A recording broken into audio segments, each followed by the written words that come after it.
All right, I'm here with Khaled Elmasri. Khaled is a guy that I've known for how many years now? 4 or 5 years? 5 years. Beast mode. So I've known him for a while. We when I was in the fitness industry, we were in a mastermind with a great human being named Todd Durkin and a couple of other people as well, a lot of other people.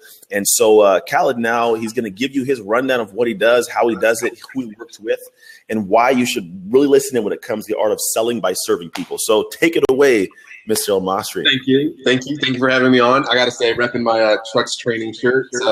Yeah, Trucks Training was my old gym, so they know what it is.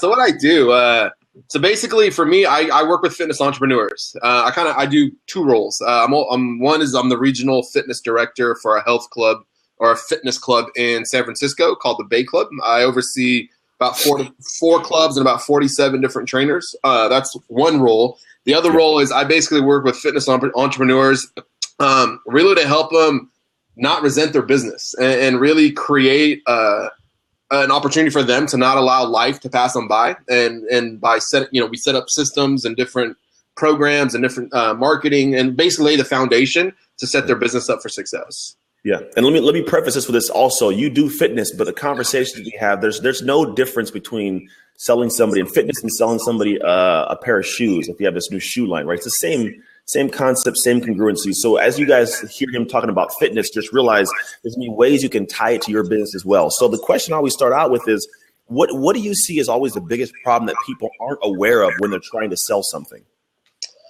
That's a good question. I think one is, I'm going to take a little bit further back to kind of this whole notion of selling is evil. I think I'm going to set this up, which will answer your question. If you take it back to about 2006, and even further back, 1996, you had this. I call it information asymmetry, where me as the seller, I had all the information. We didn't have access to internet back in 96 and some of the information we have now. So the seller had all the information. So as a buyer, you go to purchase a car or purchase anything, and you really didn't know what you were getting into. You kind of just had to really trust the seller. And through that, some people, we had bad experiences, and those bad experiences were passed down from family member to friend, and all of a sudden we had this notion of selling is evil. Yeah. And what you get now is you have kind of what I call information parity, where you as the buyer and me as the seller, we have the same amount of information. With the digital world and Facebook and social media, I can go into a Facebook group, look up a BMW 6 Series and know what's going on with it and know what I need to worry about before I even go to the car dealership to purchase the car. So now the question is, how do you sell in this day and age? And you got me confused now. I'm like, I know this stuff. So how? Fill us in. So now for me, it's perspective. And to answer that question, why? Because a lot of people don't really have the perspective and see the perspective through the buyer's eyes. And what they do is they have the power because they're the expert, and don't allow the client to have the power and really be kind of that solution finder that they need. I mean, basically, they're empathetic, but they don't think with their head. They think, well, let me empathize with you. But the true art of sales is, how do you help somebody overcome a problem? How do you help them solve a problem? But more importantly, how do you help find a problem that doesn't exist yet? True. That makes sense, because then you can actually enter in with the enlightened aha moment, so that you can build trust that you can potentially purchase something. I get that. So in the world of what you're doing, obviously you're applying this knowledge, right? So you know these areas of where you see this. So how do you start telling somebody, hey, I got this product or I have this service. What are the steps I should take to preparing myself for the sale? How should I sell it to the person? And also, how do you handle rejections and things that people always get in sales? I think the first thing is giving yourself permission. I think for me, like my own experience with sales, when I first started, I wasn't confident at all. Like in myself, in my skill set, and what I know. And it was because I just was always told sales were bad, sales were evil. The way I got taught sales as a trainer was we watched the movie Boiler Room, and we went and we were told, okay, now go apply those tactics. And I applied one of them and I got slapped in the face. So for me, it was always just, I never got trained right with sales. And it was never it was always scripted. It was always If they say this, you say that, and here's kind of the flow and the script to follow. And it was never authentic. It was never organic. And basically now, so for me, I walked into every sale. So the setup of the sale and the setup of me walking into a sale is huge. And it's understanding, it's interrogative self-talk. It's asking yourself, not let me pump myself up and, do some affirmations, but walking into a sale is, can I sell this person? Yeah.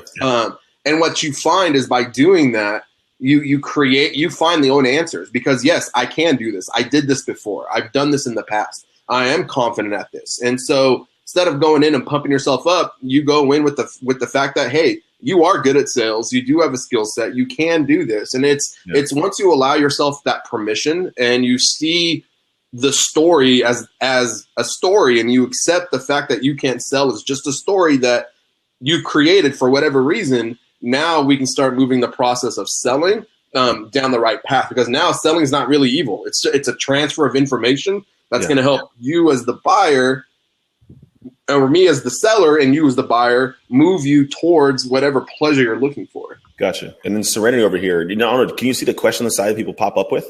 I don't. So on the right-hand side, there's like this feed. Do you see it? Let me see. Let me move my screen over. Maybe there is, maybe there isn't. If not, find a way. If not, I'll fill the question. But Serenity has this question, or not even a question, a statement that actually Shannon answered. But she says, it's very hard to sell something if you don't believe in it. So I think the next step, I have an idea, but I'd love to hear your thought on it, is getting to a place where it's not so much you feel like you have to sell, but you're almost obligated to sell this thing because you know how much somebody needs it. Well, yeah, absolutely.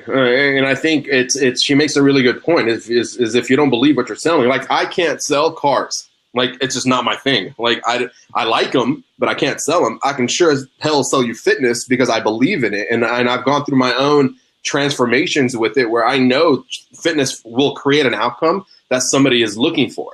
And so for me, yeah, I totally agree. Like if you don't believe in it, you can't sell it. But I think on the other side of that is understanding your own reason why you don't believe in it, and really figuring that out why. And because if it's not true and you're not there and you're not believing in it, then you should then sell what you believe in. Yeah, I agree. That's a big part of it, I think. And then when we get to this world of selling things, I think we're not always getting to a place where you fully believe it. Because I also know that for me, some of the first products that I sold, I didn't really push them very much because for some reason, I didn't feel like it was my heart behind it the right way. And so I think getting to also a place, you guys do online course or product or something, is if you're developing something, do things that allow you to know you put all that extra effort in. So it's easy to be like, you know what, you have to do this. Like my Renew University course, like I know I'm making this thing painstakingly, so I feel like I'm shouting from the mountaintops. So next thing is this, is because the topic of it is the art of selling by serving. So what would you say if you could formulate that for a basic, concise way for people listening, is what is the art of selling by serving? What does that mean to you? For me, it's going back to, so we've all heard about the ABCs, the always be closing, and it's that type of wording, and that coffees for closers. It was those kind of things that gave that pushy, direct, in your face type selling of what people did not like. And so now, as we're in this day and age of digital world and social media, and I mean, trust me, you say one bad thing or you give somebody one bad experience and it's blasted everywhere. And so now selling by serving is really identifying who it is that's sitting across from you. So for me, the new ABCs, one is attunement, which is ideally perspective. And so seeing the client and seeing their problem through their eyes and not yours. So it's understanding what are their pain points and why are they sitting in front of you today, and then really being able to come out with a program or come out with an outcome that's going to help them get to that goal or get to whatever it is that you're looking for. So again, you're the problem finder. You're not the problem solver, because guess what? If they could solve their own problem, they wouldn't be in front of you. Whether it's sales, whether it's fitness or whatever industry. Yeah. If the person could find their own problem and solve their own problem, they would never sit in front of you. Gotcha. That's good. And I think that leads into my next question, which is something that I'm noticing now is people ask me, how do you come up with topics? How do you know what to create for people? And then people will create stuff to sell. And then all of a sudden it's time to sell. There's crickets. Nobody's watching it. Nobody's listening. And it's so I think that we also get to the point where we don't realize that what we want to sell them, we know they need, they may not want it. So part of it is getting people to comprehend that you have to sell someone what they want and then give them what they need. So how would you go about teaching people to find out what people want? It's finding what that goal is and going deeper on that goal. And really, because I can tell you what you need, and that's as a trainer, here's what you need, or as a fitness professional, here's what you need. But figuring out what they want is really going down to that deeper meaning of what is that 10 pounds or 20 pounds, like what is that going to do for them? Like how is that going to change their life? And if you're able to pull that out of them and really get that emotion out, then you know what they want and what they need. And because what's important to them isn't in the gym, and I'm going to talk fitness because that's my world. What's important to them, for me, isn't what's in the gym. It's what's outside the gym. So everything we do in the gym is just to help is an outcome to create a better life outside the gym. So my job is to really figure out what it is what moves them out. Is it their kids? Is it their family? Is it reconnecting with their husband? Is it feeling sexy again? Whatever that is, that's what I'm trying to connect to. And then now I know what they want. And now the whole talk about selling is based on here's what you want, here's what you need, and now here's what we're going to get. Here's how we're going to get you to what you want and need. Yeah, that makes sense. And then I like this. It's making sense for me. It's good stuff. Then it comes to the same concept of people. I think the fear we have of selling is rejection, right? To say, hey, you should buy this, and all of a sudden people are like, no, I don't like this, or it sucks, right? But then for me, I know in your world, in a lot of worlds, you get the rejection. Oh, I can't afford it. It's not in my budget. It's not. But in my head, I know somebody needs this thing because I know it's in there. So how do you get somebody to know they're going to enter into a sales or try to sell somebody with the possibility of being rejected and not be so deathly afraid of being rejected that they don't sell in the first place? And then how do you have somebody deal with the rejections as they come? There's got to be a system.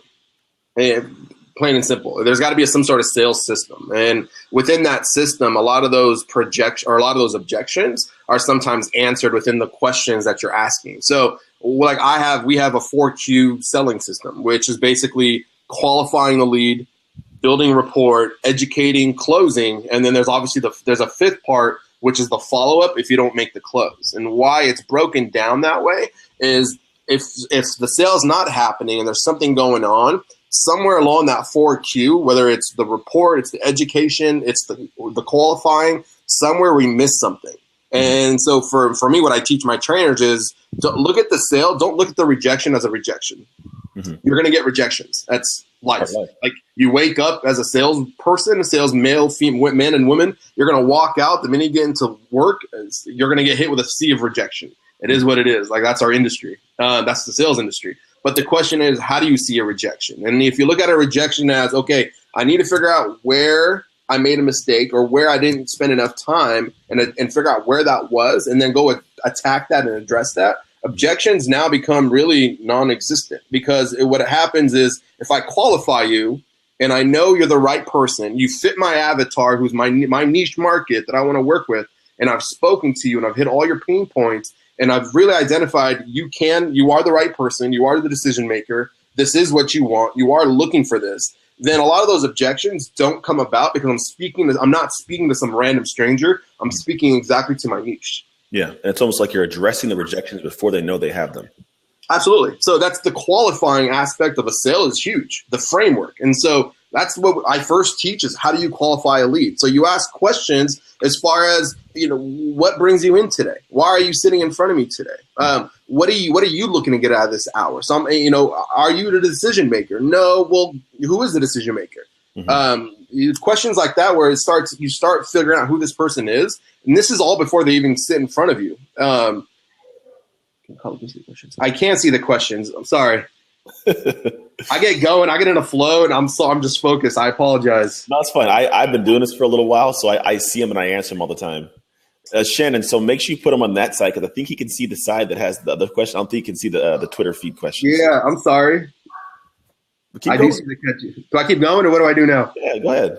So we work on qualifying, and then rapport is huge. I mean, if you can't build rapport with anyone or rapport with your prospect, you don't have a sale. I don't care how good you are. If you can't build rapport and get to know them and know something about them and know what moves them and drives them and what they're passionate about and what their likes or dislikes and family and, get to know them, you're not going to build trust to move on to the next step, which is because the education is now just you splitting out what you know and what you do. But without qualifying rapport, that part of it, that education part, isn't going to have as much impact as it would have if I got to know you and I qualified you in the beginning. Yeah, and I think that's that whole, like, the concept. I love the book, The 7 Habits of Highly Effective People. You seek first to understand them, be understood. If they don't think that you understand them, their needs, their struggles, their pain points, nothing you say is going to make sense to them. And I think it leads into this question that Shannon asked. She says, "Can you ask?" Oh, can you see the question she asked? Can you also? How do you balance ethics with sales? Yeah. Networking is huge in sales, so you're going to end up overlapping customers with friends. How do you deal with feeling sneaky? It's a good question. I think, how do you balance ethics with sales? And I think that ties to who you are and your character. I sell my friends and I talk about sales and we sell each other stuff, but we know each other's characters and we know that I would never, like, what I sell, I know will impact their life and change their life. And so if my mission is really to help them not resent their business and get back time in their life, then I know the product or the product that I have or the service that I offer allows them to do that, then that for me is ethically selling. And I could sell that to Anthony. I could sell that to anybody because I know I in a year from now, they're going to be in a much better place. Yeah, that makes sense. I hope that answers the question. It does. I think for me, it answers the question. I get it. It's a matter of knowing what you're selling in the first place, because I think some people also, I believe, don't have that filter. They don't care. I think that it's like, it's all about me. And that's just, at the end of the day, that person, I don't think they'll last anyways if someone's doing things unethically, because word spreads quickly. It's the conversations in the dark that really make an adjustment, a switch. So absolutely. And it just, it does, because they're going to see through the BS. Like that's the whole serving aspect of this talk is, how can I serve? What product or service do I have that serves humanity? And does that product or service move them out of pain and into pleasure and create an outcome for them that's going to allow them to get back life and get back time and spend time with the right people that are important to them?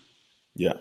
Yeah, I agree. I like it. All right. So this is going to be kind of an overarching question, and I'm making the question up as I go, because that's pretty much how this whole thing operates. I love it. I love it. So if I'm a person who right now knows I have this thing in my mind and my heart, I want to get out, what are the things that I need to make sure I incorporate into it to be able to sell it to the demographic I want? What are like the key points that people sometimes you think miss when it comes to developing this thing to sell it?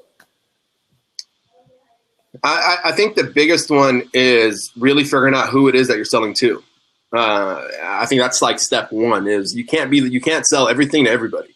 And so figuring out like who it is and that I'm selling to. So what is that demographic? And then figure out what pain points are that demographic in. Because if you can solve that and if you can answer that, and I call it getting in bed with your client or your prospect, not figuratively, not literally. It's really figuring out what are their pain points, what keeps them up at night. And if I could just do this, my life would be different. What is that you're trying to solve for? And so it's figuring out your niche, figuring out their pain points, and then then figuring out, okay, then here's the product that I have, and this is how it's going to help change their life. And so then it goes back into confidence in creating that product that's going to solve for that pain point. Gotcha. It's a good one. I like that. I just want to put a shout out to Shannon Senfelder. She's kind of dope. She's helping everybody else out with figuring questions out. I was going to send her a message. She's doing it. I don't know. I like you. I don't know who you are, but thank you. Actually, it's incredibly helpful because I just like talking. I'm trying to balance things. I'm imperfect, so it works for me.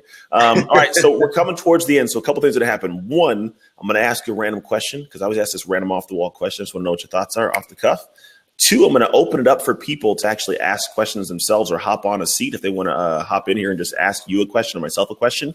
Yeah. And after that, I'm going to have you just kind of tell everybody how to get a hold of you. So my question for you, if you should be so brave, is if you had a personal mascot, what would it be and why? You can't say DJ Khaled. Damn it, why not? A personal mascot. It doesn't have to be an animal. Like, it can be a person, or it could be a snail. It could be a light bulb. You do whatever you want, bro. It's your personal mascot. It's your world. I have a personal mascot, and it's a person. It's actually my little brother. And and I explain why is he's deaf. And so through all my life, I've always watched him struggle and not get a lot of the advantages that you and I get. And through all that, he's always persevered. And about a couple years ago, he made the USA deaf basketball team, got to travel to Taiwan and play. And, man, I saw this man, like, he did not make a single basketball team in high school and college, but he kept showing up. And he kept playing, and he kept doing the drills and kept shooting and working out and doing all the things for no reason, for an opportunity. And so for me, man, he's my personal mascot, because there's times when I don't feel like showing up and I don't feel like doing the work, and I'm human. We all go through that. But then I always think back to him, and it's like, hey, like, I'm blessed with a lot of opportunities and a lot of the advantages that I have that he doesn't. Like, that moves me and that gets me going. So he's my personal mascot. Cool. I like it. All right. So at this point, I'm going to open the seat. So anybody that's watching right now, if you guys have a question on sales or your products or anything, funnels or marketing, anything that ties to this space, feel free to let me know. And then not let me know, to hit the button that says open seat and actually join. I don't know if you want to talk to us. If you don't want to talk to us, it's okay. We don't bite or make fun of anybody. But if you want to, please do. If you don't want to, then I'm going to close it up in a moment and let Khaled tell you, oh, Shannon, I was hoping you would. I was hoping she'd want to join. Hey, somebody came in. We don't know. Hey, you guys. Bravo. Great job today. Thank you. Labbers. Thank you. So I can't help but like put my mom hat on and get in and help out with the side chat and stuff. So sorry about that. No, thank you. It was huge. I was like, wait, where are the questions? I figured that, and they put the / and Q, and then all the questions jump on the other side, and you won't miss them, which is really cool. It helps. I like it. So, okay, brace yourselves. I didn't even know who you were until you were saying, oh, somebody can jump in. I was like, let me see who these guys are. What's up with them? I was just enjoying the conversation. So one of you is Dallas Cowboys, and the other one, what team? Your Cowboys. And Anthony? I have no Anthony? team. I like the Oregon Ducks. Okay, so I'm married to a Jets fan. I'm sorry to hear that. Uh-oh. The funny thing is, I don't even care anymore about the NFL. Like, I love the game, but after I got done playing, I was like, I'm going to just watch college football. So I watched my Ducks. Okay, so that's cool. Well, my brother is a huge Cowboys fan. He's a Cowboys fan, or a Jets fan. Gary Vaynerchuk's a Jets fan. Gary V, yes, he is. I don't really know a lot of it. I kind of just sit there. I sit there on the iPad and I will do blabs and things. I'm like, this counts as quality time, right, babe? You're slick. But, that's kind of how my wife and I are. I'll watch the football and things out. And if he says it doesn't, I would turn it off. Smart person. So, okay, so products. I want to talk about a product, and I want you to know right up front, this is where the truth comes out. I had no intentions of talking about my products today, but you guys are into fitness, yes? I used to be. Yeah. Okay. Well, come on. You don't have those shoulders I still work out. It's not my business anymore. Right, but you work out. I'm going to see if I can reach it. Okay, so just because you guys are into fitness, EHT is a brain supplement, sustained energy. Now, ready? Yeah. Endorsed by many NFL players. All right. Really? So I'm going to put the link, and you guys check it out. And if you don't want it, that's okay. Right. And if you do want it, good for you. I can dig it. And that's easy stuff. I don't like the yucky selling part. And so I liked what you had to say. Is it Khaled? Yeah. I really like what you're talking about. And it wasn't my question. It was actually Anthony's question about the ethics, because that's a big deal. Oh, no, it was Randy's question. It is. And I think now with sales and how it's so different and the digital world has totally flipped it on its back. Yeah. Because one bad experience, and there's a whole, I can keep going on this forever, but one bad experience and you're pretty much blasted everywhere. So how do I connect with you as a human and serve you as a human and not see you as a sale? See, a lot of people walk into sales thinking I got to make a sale because poverty in their mind, they're not making enough money, so they see everybody's a dollar sign. And I promise you, if they walked in looking at everybody different and knowing that, okay, I am in this financial situation, but I'm here to serve this person, their sales world will change and completely flip up to the positive. And I agree fully, because if somebody gets that you want to just sell them the product, they may buy it just to buy it and get away from you. Yeah. And that's it. You're done with them. There's no repeat business. Am I had an echo? Okay. Sorry for that. I'm the kind of consumer that buys because Anthony said, you got to check this out.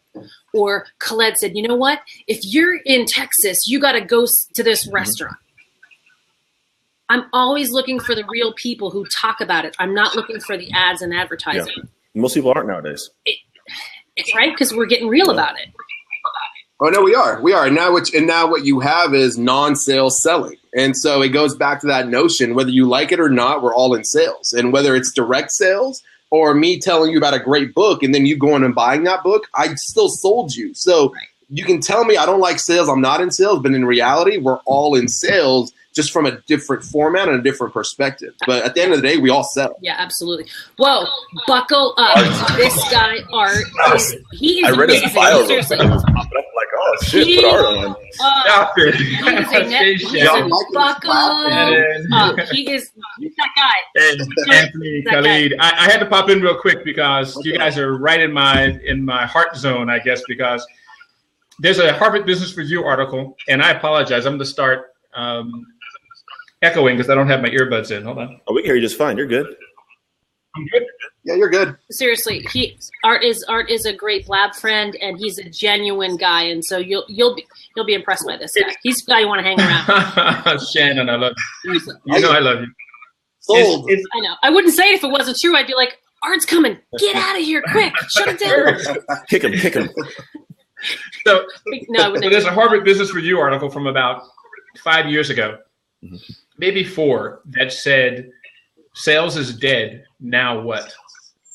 And it's saying exactly what you guys are saying. I mean, and it's the idea that if I had my cell phone here, where I can say, okay, Google, or hello, Siri, what about that car I want to buy? Who needs a salesperson? I could have a car delivered to my front door, right? Just like I could have an Uber delivered to my front door. There's nothing that I can't buy that Google and Siri can't tell me as much as I need to know about who I want to buy it from, how much I want to spend, right? And what else do I need to know? However, there's the idea that, everybody doesn't know how to use Google and Siri that well. Everybody doesn't have the time to do the research. So what they need is not a salesperson that's going to go feature, function, benefit, close, and just beat you over the head with a stick until you buy. I think people are too savvy today. Yeah. And what people want is an advisor, right? And that's not a salesperson.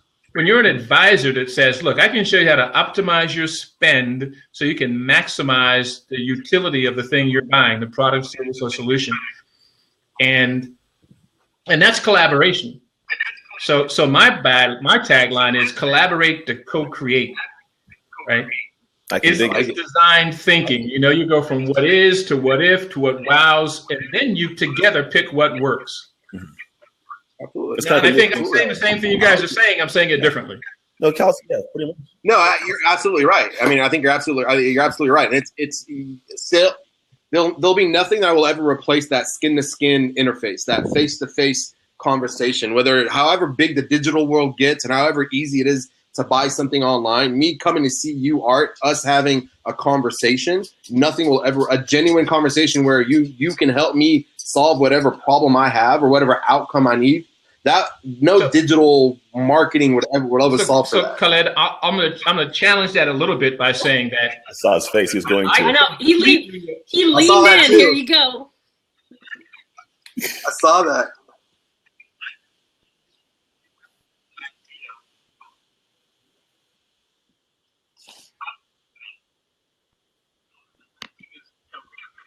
Mm-hmm.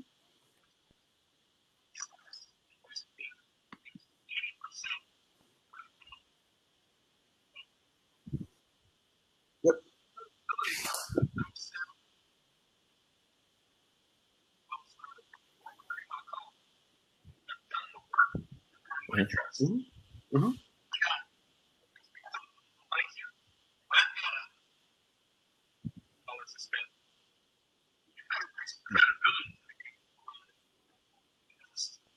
Yeah, Absolutely. exactly.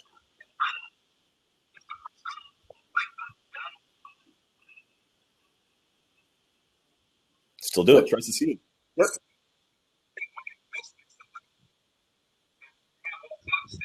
True.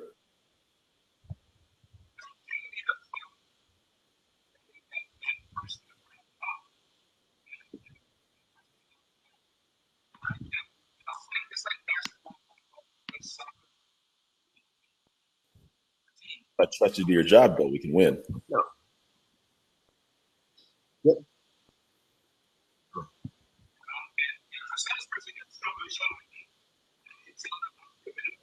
Yeah. I have a question, though. I have a question because I had this conversation with somebody on the way to this, actually, my house, and I was saying a lot of people, we are more attuned to that nowadays. We can see someone when they're not being genuine. In our head, we're like, how fast can I get out of this conversation? So I'm always wondering if people, like in the moment, I'm the guy to be like, you know what? I don't believe you right now. Like, I'll address it now as opposed to sitting there waiting.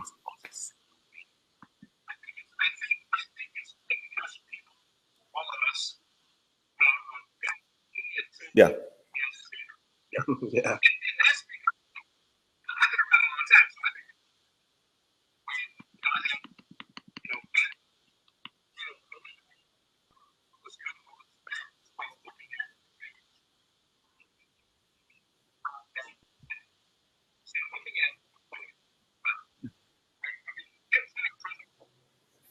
Yeah.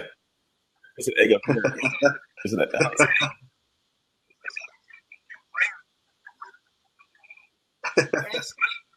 Okay, so wait. So first, The egg is liking all of our pictures now. let's explain that so we know that. So Nikki Ballou. So the reason why we collectively are hesitant for people who have the egg instead of an actual profile picture. Some people use their business logo. And then when we see the egg and then we look at your profile and there's very little information, that puts up a red flag. And here's why. On this platform, as well as a few others, those are often people who are trolling and they're saying not so nice things. They're posting vulgarity, sometimes nudity. And so that's where the hesitancy comes in.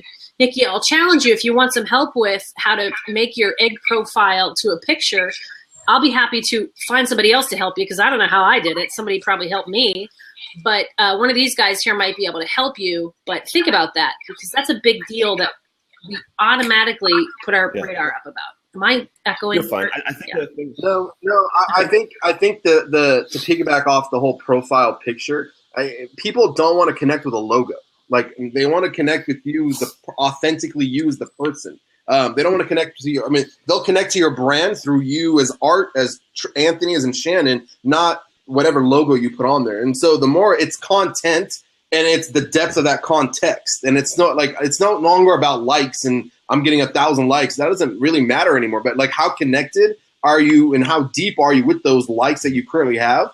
That's what people are looking for. It's that authentic connection that is what's driving sales and marketing and funnels and systems. I think what Art was saying was tying into the concept of, like you said, if someone's else shoulder to shoulder and you can tell they're not committed, to walk away. And I think what we don't even realize we are realizing is, like, for social media, when I don't have trust, it's because inconsistent content's being posted. If you don't post something when you say you're going to post it, I can tell you're not there. Or if I can look at you and see that in your face, for some, like, our brain won't even register why we don't notice that's going on. But we'll see, like, the eyes are twisted or the voice inflection changes. And that, I believe, is where that is allowed to connect or disconnect. And that's, you can tell, like he said, shoulder to shoulder or online, if they're not in that thing for the right reason. And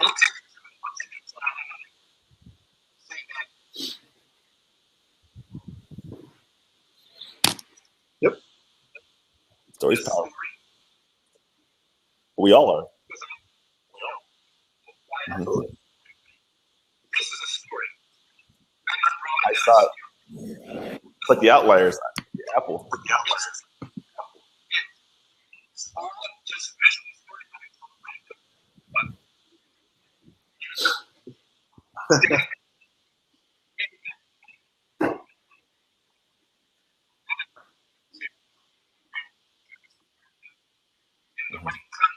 Mm-hmm.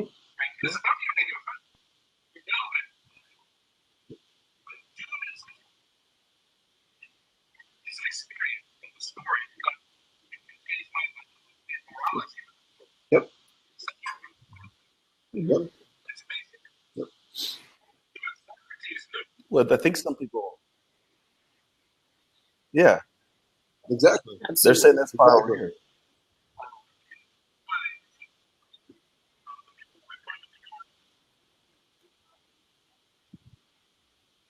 Mhm.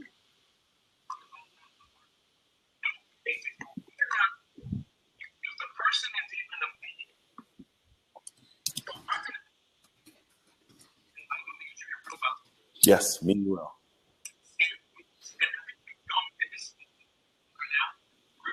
Mhm.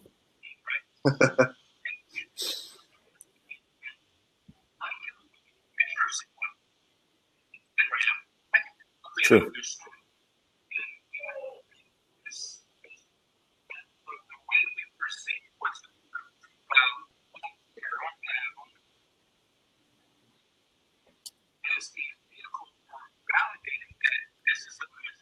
Mhm. Yeah, I fully agree.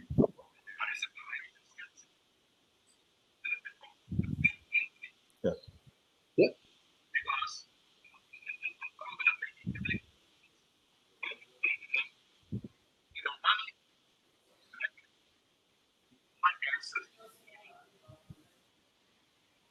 Yeah. Mhm.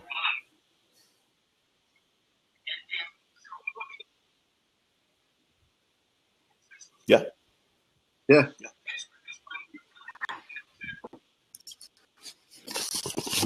Nice to also.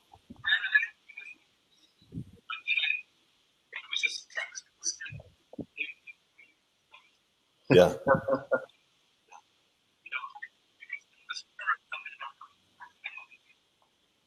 There's no veil. We can see everything. And Yeah. just like you said, I think that's what leads us into that realm of trust to go that if you know that if you can read my bio or my picture and see what it is I'm posting, not only do you know that I know what I'm here for, but if it's for you, like I'll have things that will speak to someone like you. And you'll be aware of that. So if I'm like a rock climber and I'm not posting things of rock climbing, you're probably like, why is he talking to rock climbers? There's nothing, like it won't link up and people will know that. And that's where I think it all falls apart. And some people don't get that. And I think it's a problem. People want to present themselves as something because they see some opportunity. But if it's not you, you can't do that well.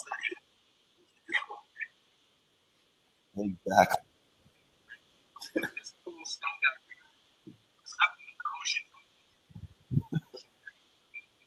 Yeah. Yep.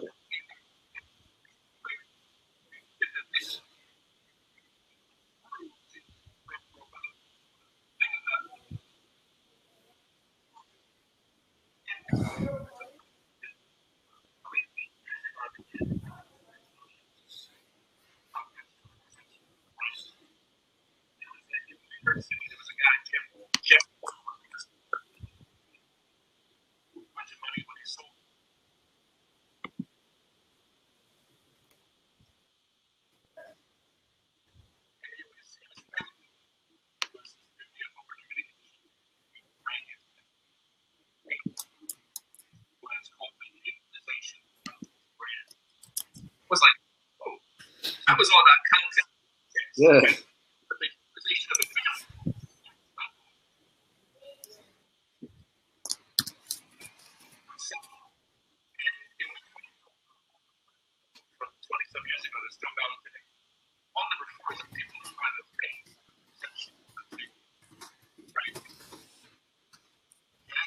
Mhm. Mhm.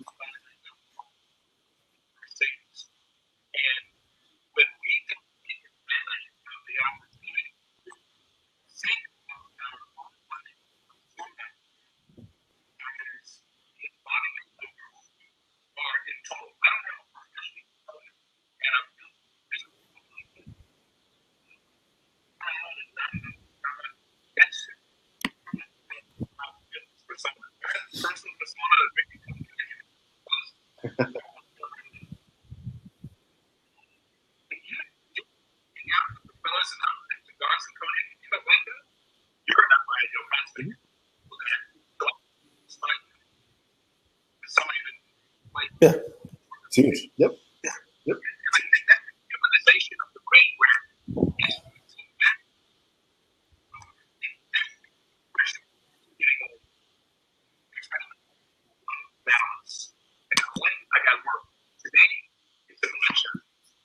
Yeah.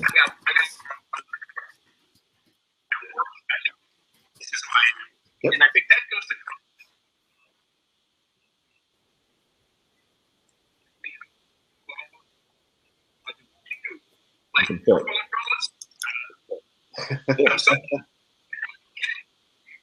Yeah.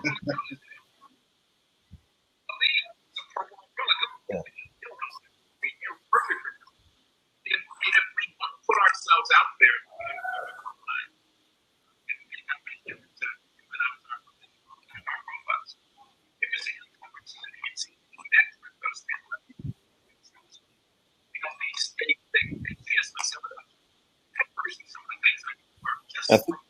Absolutely. I think that also gets to vulnerability with people. I think some people who are trying to sell you and connect with you, they're not getting to a place where they bear all, and that is actually hindering them from connecting with people. I have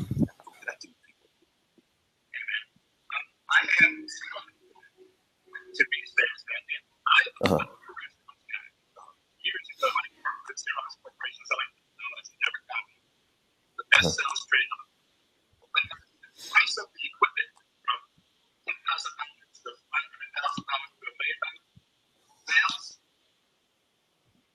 it was solution, right? And so, that's a consulting company. And I think it's getting further today because it's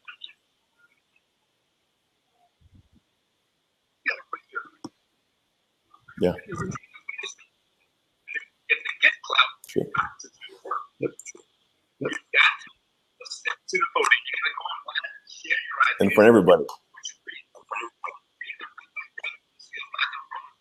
Yeah.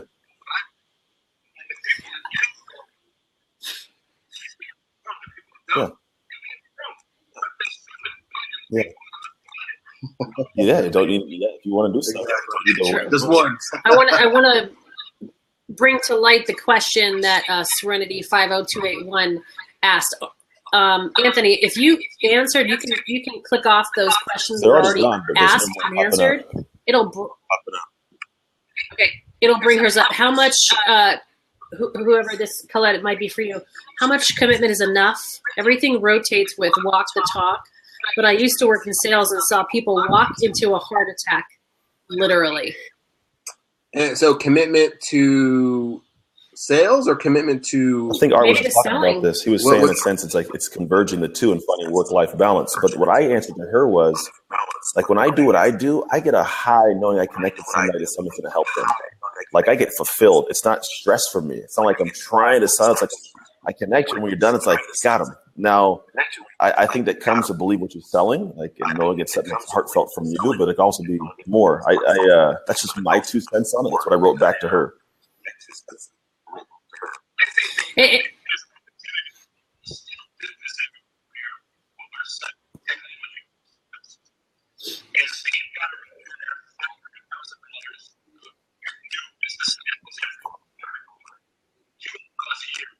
Yeah.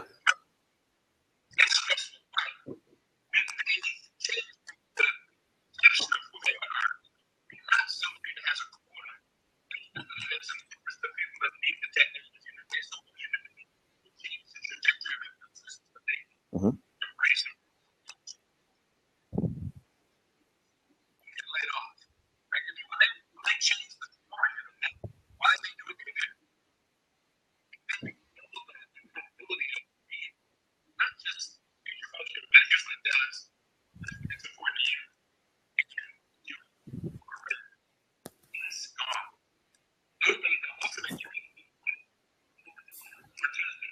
Mm-hmm.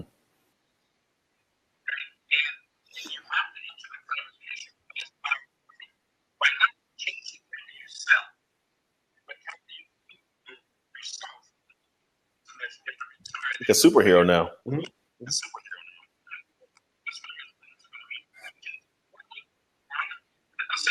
I like this. I'm honestly loving this. No, I'm gonna rewatch. I'll be right. I gotta get my. I'll be right back. I'm gonna step away for a sec. I gotta get. Nobody cares about your work. No. I know. Phone charger. See, Art, it must be good. He's plugging in. I told you. I'm telling you. I was like, buckle up because he's coming in. I warned you, right?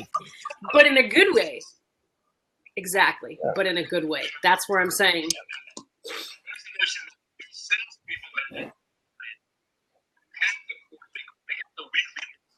Yeah.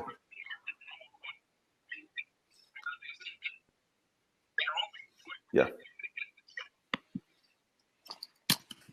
Mm-hmm.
Yeah.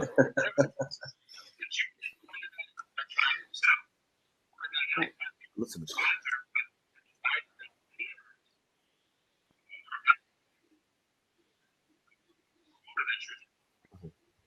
the funny thing is that's so logical now, but so many people miss that, and it's like they want to go back to the old school way of doing those weird sales and just hammer it through. Because I think a lot of people, because of the day and age, they haven't built the personal interconnected, like the social skills. They don't have what we used to have.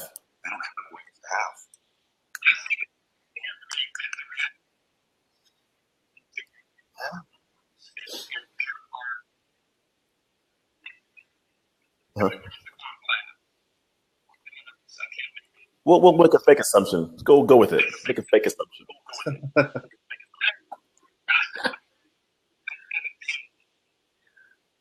Okay. Logos.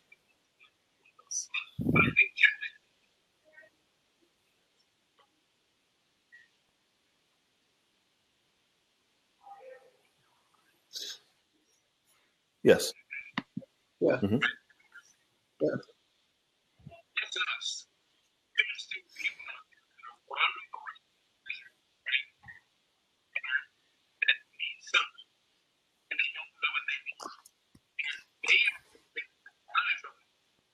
Mm-hmm.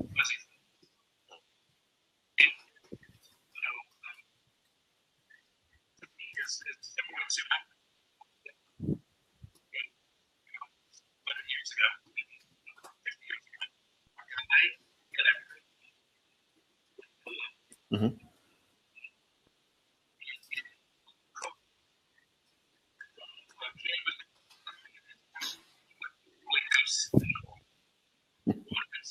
Snake oil salesman.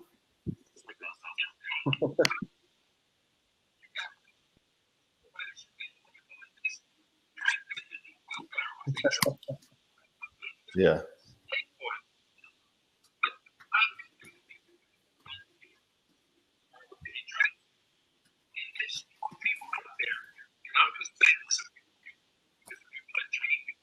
Mm-hmm.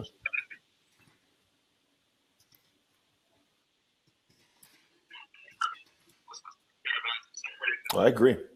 Fully agree. Right. Yeah.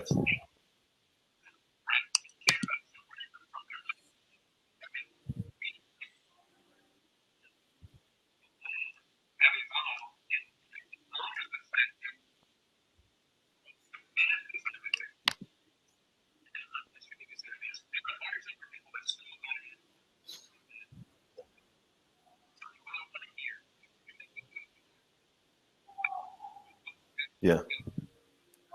Yeah.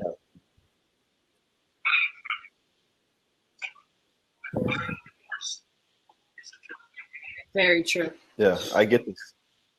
Right? Because there's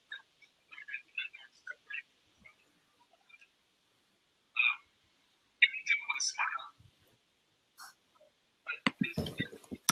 They can't do it again to the same person or those people's friends. Yeah.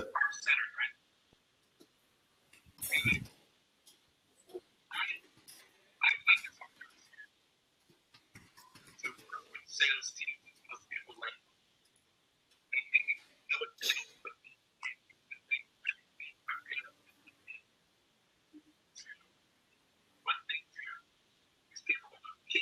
Yeah.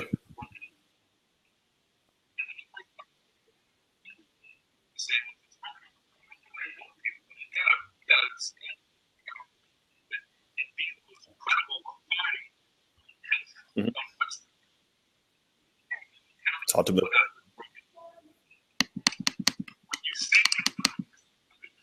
Mm-hmm.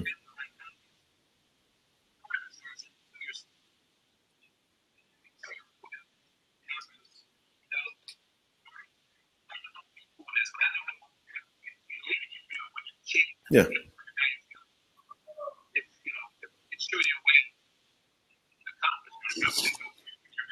Just speak it out loud.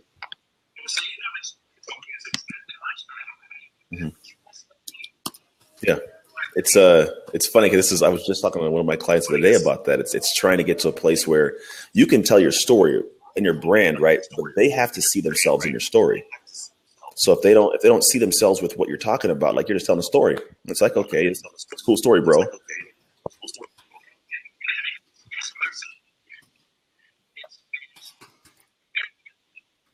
Mm-hmm.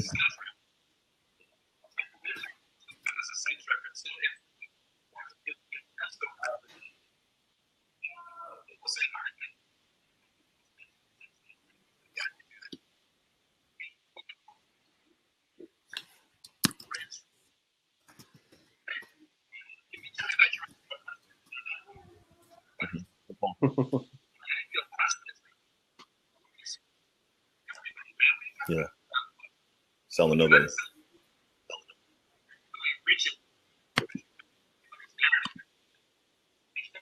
Yeah. Mm-hmm.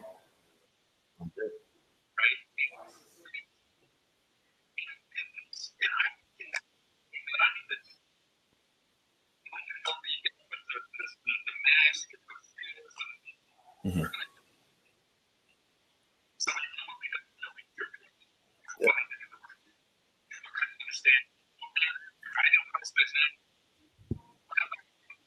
Yeah.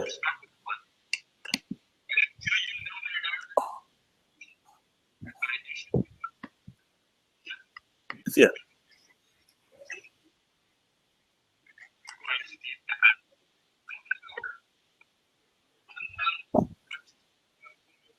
Some snake oil. I get it. It makes complete sense. It's the avatar. It's really knowing the avatar. It's getting to the point when one time when I started making my avatar, I wrote down like literally the person's name. Do they have kids? Where do they live? What keeps them up at night? What's their favorite TV show? What do they Google? What do they look on YouTube? Like, who are they? So that when I'm speaking to them, I'm in their head.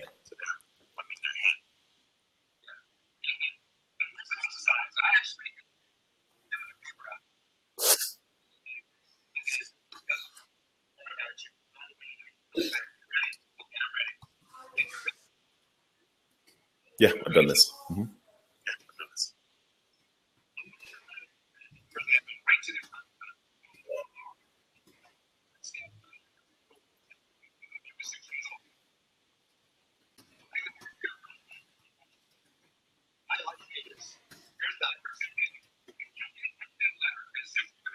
True.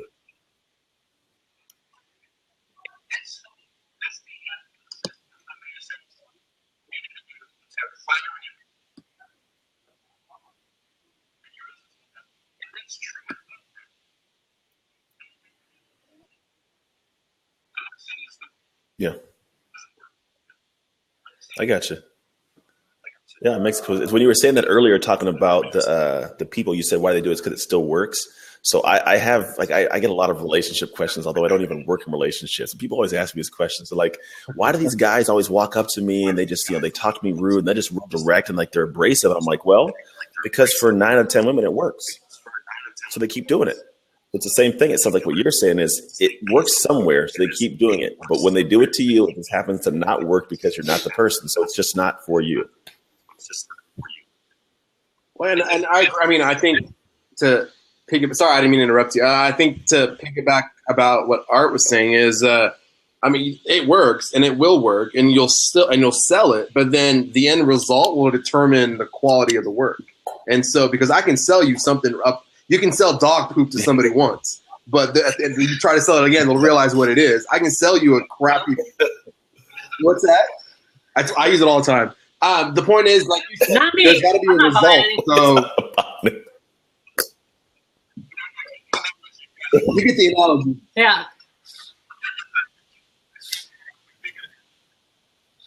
Hey, it gets a laugh every time I use that line. I get a laugh when I'm speaking, so it works. It has a purpose. Good. That's good. That's good.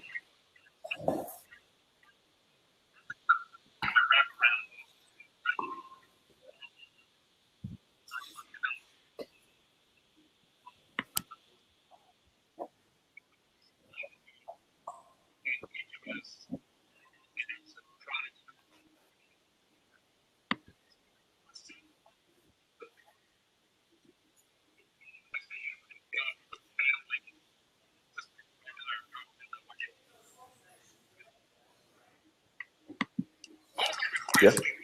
Mm-hmm.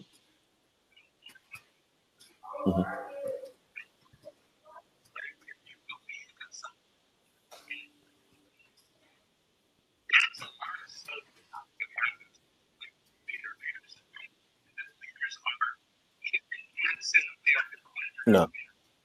Yeah.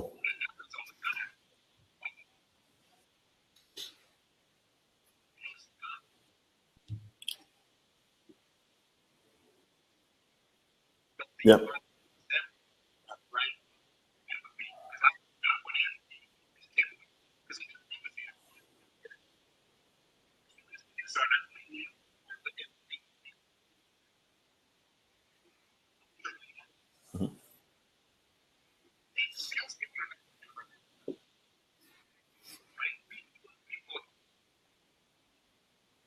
Yeah, you can see that for sure.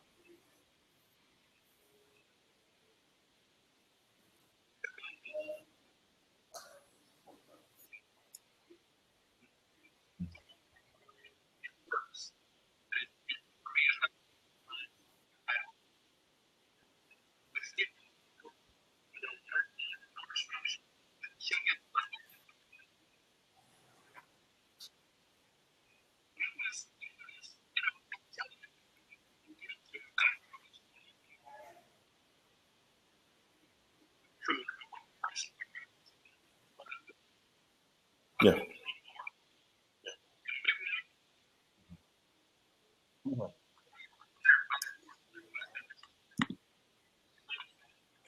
I think that's where I think the real good people. That's what we're looking like. For me, that's what I want. I'm not looking for the money because money is it's money. You can get money, but it's like I want to know that at the end of the day I left a great legacy and people enjoyed me as a human being. And when I do that, then it's almost like it's natural for me to want to connect to you. My first question is, how can I help you? It's not you got to buy this. It's just why. I know what I want in terms of the personal feel, so I'm going to do it the right way. And it's almost like it just happens. Like you said, it's heart centered because I come that way because I know I get that. Well, I think. Yeah.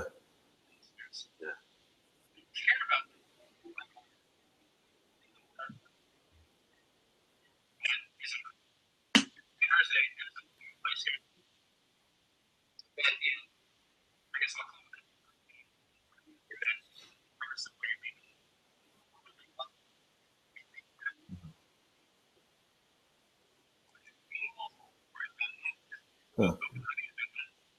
Okay.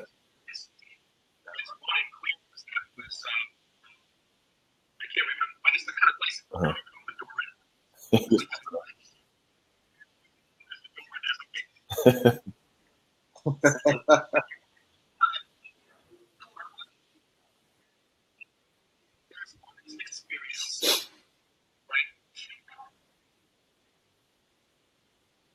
Mm-hmm. Yeah.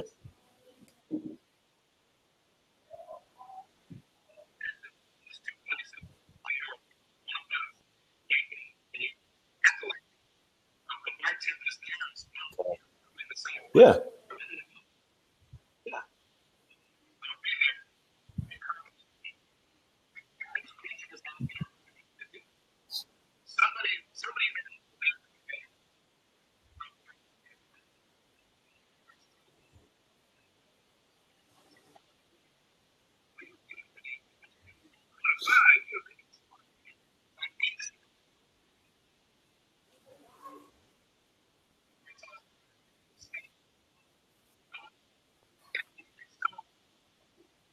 Yeah, let me stick with that.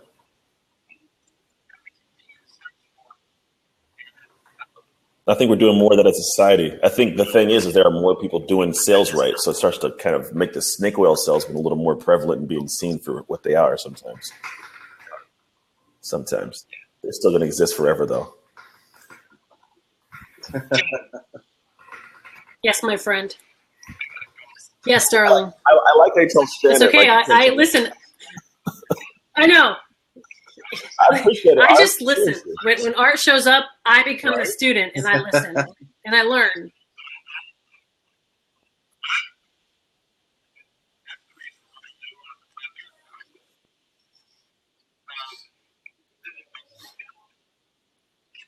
It should be the Art Jones of I don't know selling anything about you yet. by survey. I'm gonna We're gonna get that. Art. There's your next show. Right. I need to find that Harvard review now that you just mentioned. Oh, look at this cat. He has 827 followers.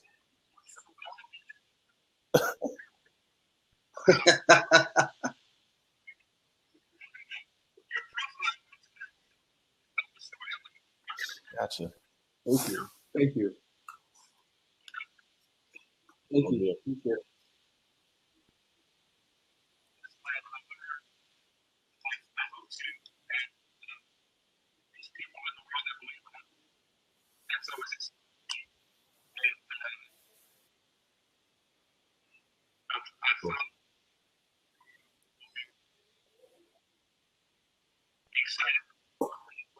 Count me in, man. I'm gonna be on. Seriously. All right.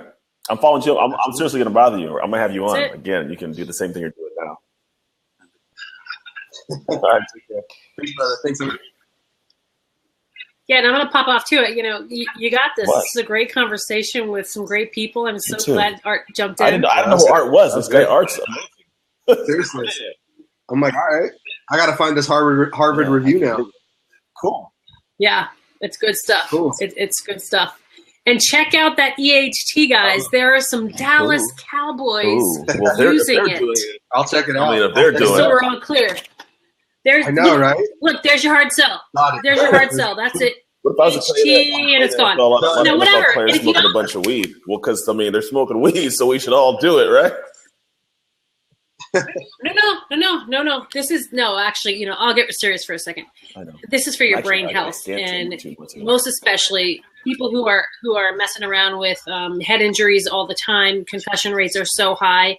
Many of you, I'm sure, saw the movie Concussion. This is helps with brain health sustained over time. I have my brain scanned 2 months ago, and I actually have some of the same issues. I take something called Brain and Power, or like Brain and Body Max, or something like that, by Dr. Amen. Yeah. Okay. Oh, this product is also endorsed by Dr. Amen. I might have some of the similar stuff. Anthony Stoll's done. Look at it. She's like, yeah. Yes. So let me throw that link. Seriously, and listen, this isn't a hard sell for me. I talk about this because A, I believe in the product. So what I use every day. I use it. Brain and Body Power Max. Okay. Well, wait a minute. Yours sounds more boy-like. You're going to get more boys buying your stuff now. Hey, you do whatever you want. If it helps people, I'm all for it. There's a lot of things that help people. Mine is all like very sleek and sophisticated. Yours is like it's red and silver, and it's got like powerful stuff on it. Cool. All right. Well, actually, exactly. It was a blast. Hey guys, this was great. 4%, so I got to cut it off, or I'm gonna die in the middle of the thing. I just want you to know, great blab, and so I also hope you learn some of the tech stuff. Every time you do it, you'll learn a little bit more. But what does happen is people see us drowning, and other blabbers will jump in and help us out. And so that was the reason why I jumped in. Not that you were drowning, but the water was starting to get a little higher, and I wanted to, I appreciate smooth it out a little bit. So Khaled, I'll talk to you again, my friend, and Anthony. Thanks everybody on the side chat. Be well. Bye. Bye. See ya. K Money. Bye. All right, so we're gonna close this bad boy up. Everybody, thank you guys for watching. Some people watch the entire time. Amazing. That's amazing. Thank you. I'm giving you a round of applause. I'm gonna close it up. Khaled, how can they get a hold of you? Facebook, look at Khaled Elmasri. Twitter at KFit21, Instagram at KFit21, Snapchat at KFit21. And for me, if you guys want to reach me, I am contact@anthonytrucks.com. Go to renewuniversity.com and get on the early info list as I launch this amazing course in May. It's my baby, man. I'm in love with this thing. Like, creepy. It's my fourth kid.